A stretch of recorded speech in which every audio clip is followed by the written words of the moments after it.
Hey, welcome back, Attack. I'm Skyline Shore, and this is going to be my first impression on Bellona. I've been playing her for a couple of days now. I've been having a lot of fun. Okay, I'm going to be honest here. I think she is the most fun god at the moment in Smite, and this is just my personal opinion, but she's really awesome. Not only is she mechanical, but she's got a lot of strategy going on with her, and you can build her in so many different ways. And whatever position you're playing her in, she's relevant through the whole game. She's extremely strong and aggressive early game, and well, I guess you could just say that, you know, through the whole game, she's just really strong and aggressive, and it's just so fun playing her. But if you guys want to know what actually makes her fun, well, I can tell you right now, it's just everything. Everything about her kit seems, okay, honestly a little bit overpowered, and there's definitely going to be some nerfs, specifically to her number 3, I'm pretty freaking sure. But what makes her so fun is that every ability has so much depth to it. She's a stance dancer, but it's not just on any one ability. It's not on the ultimate, it's not on number 3.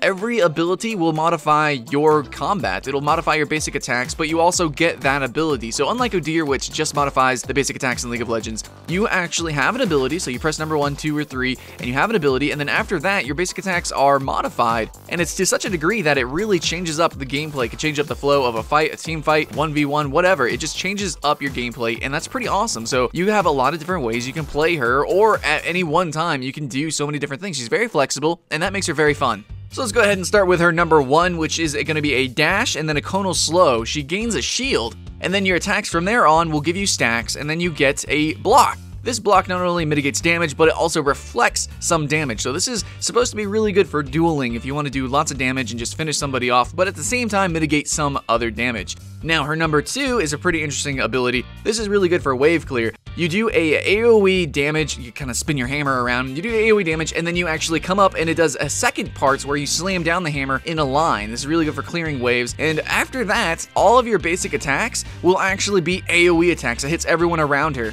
This ability is really for team fighting or for clearing really quickly. Jungle, waves, whatever. But in the end, the bread and butter ability of Bellona is actually her number 3 currently, because I think everyone agrees that it pretty much needs a nerf. But essentially, this is called the Scourge, and what it can do is it can disable. You actually do a extremely long range, okay? For a melee character, this is a really long range ability. You press 3, and then right in a long range line, you actually disarm somebody. So this is what makes her strong as, well, as anything, as support, whatever. This is actually pretty strong against auto attack champions, because it disarms them, and this makes it so they cannot auto attack or basic attack. It also does a pretty good chunk of damage, but what makes this OP and very, very strong is the fact that on every third hit, you actually heal yourself. It's a flat heal, it's not lifesteal, so every third hit, you are going to get guaranteed healing. This is really strong because we have people just building straight up attack speed with some crit, or just attack speed and then penetration, and still being extremely tanky while doing and dishing out lots of damage. So yeah, regardless of whatever build you're going to do, because of the way her kit is based around, it's kind of ability based, but at the same time, everything modifies attacks,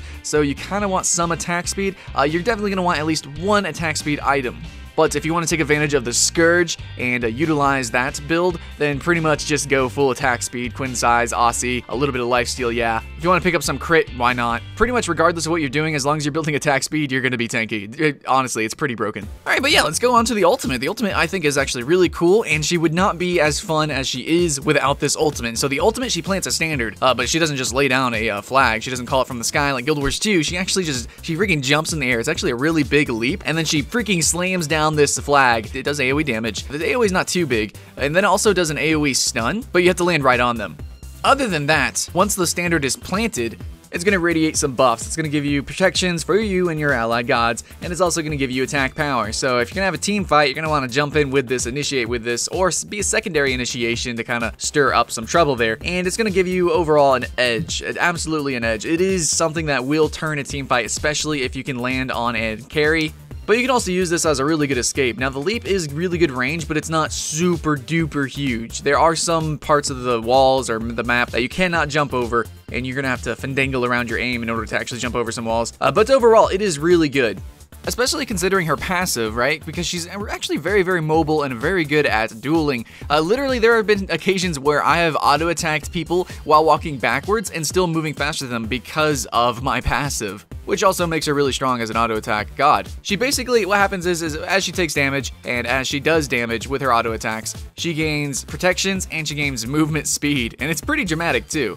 To the point where I don't even know if you need Hasten Fatalis, and if you do have Hasten Fatalis, then absolutely no one, even if they have gap closers and leaps and stuff, they're probably not going to escape you. But yeah, on a note about itemization, I think overall it depends on your role, and then it definitely depends on the gods in the enemy team, because Bellona is very flexible. You can switch around your items a lot, but overall, her kit is very synergistic with so many different kinds of builds. But right now, probably the most OP build is going attack speed. Whatever, if you're going to go tanky attack speed or crit attack speed, whatever you do, attack speed is just really, really strong, and it might always be a component to her kit. But right now, it's just max number 3, get attack speed, and win games pretty much, as long as you don't miss those autos.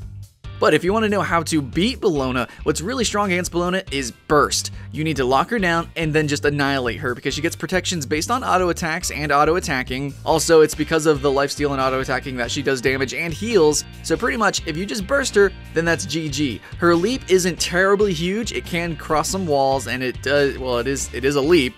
But overall, if you can just snare her down, then she's done. Just burst her down. That's it. That's all you got to worry about, guys. Just make sure you lock her down. But she's kind of squirmy. But ADCs absolutely need to fear her. It is really hard to box her because she can actually disarm you. So that's her strengths. Good against auto attack gods, bad against burst mages, and that's the balance. It's probably why you're probably not going to see her in the mid lane. But yeah, on a final note, I just want to say that I really like her design. She's very tomboyish, but at the same time, still a little bit feminine. Can't say she's ugly in any way. She's actually a really nice model. I think it's a little bit cartoony, but at the same time, she would almost fit in with Guild Wars 2. I think overall, it's like somebody played Guild Wars 2 as a warrior and said, hey, I want these mechanics, and I want this look and feel inside of Smite. Let's go design a god like that. And I'm so glad, because I'm a warrior main in Guild Wars 2, and well, honestly, Bellona is my favorite god as of right now. I've been playing her nonstop, and hopefully you guys enjoy her too. If you haven't picked her up, definitely worth at least trying. Rent this god right now. She's a lot of fun, though. You're probably not going to get her because everyone's playing her. So, but definitely a lot of fun, guys. And overall, she's not weak at all, and she's really flexible and good. And I can't stop talking about her. So, guys, thanks for watching. This was my first impression review of Bellona. Overall, a sweet god design. Can't wait to see what Hi-Rez comes up with next. I'm Skyline Shore with Attack Gaming. Always lovely to make videos. Like and subscribe if you want to keep seeing more. And we'll see you again later. Did you like her in Halo 1? Halo CE. The best Halo, as I like to call it. The most intuitive Halo. I